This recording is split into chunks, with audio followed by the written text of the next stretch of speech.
It feels like a second pandemic, but instead of COVID, it's these bogus spam, phishing, fake sponsorship emails that are looking to hack into your computer. So these are very common. So this is supposedly from the promotional department from Converse footwear. Now it does say, according to Google Gmail, that this has been reported as spam in the past. So I'm looking at this, and this is from Ryan from, his email is kakao.com. Never heard of it.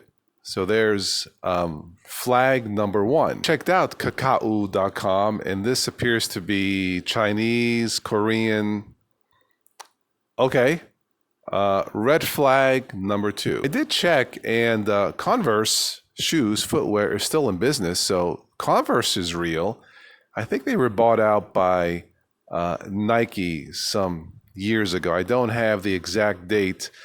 I'm pretty sure Converse is not based in Korea or China or whatever that language is. Now, the funny part about emails like this, I have checked these out in the past where I went a little bit further, and I would say, sure, send me more information.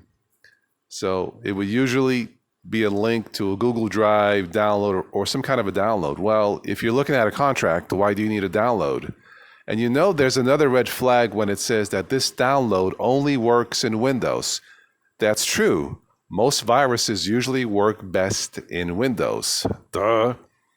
So if you get something like this, it's 9 times out of 10, it's going to be bogus. You don't need to download anything. All you need is a simple text document to read any kind of agreement if it's legit for a possible sponsored video from a legit company. So these are the red flags you should look at. If you still want to continue with this and see what the download is, I suggest you download it in Linux and not in Windows, because chances are the virus is an executable file, if it is a virus, and it's not going to work in Linux. So there's your safeguard. I hope this helps you out if you get stuff like this, but unfortunately there is no vaccine for something like this. But there is red wine. Yummy. Salute.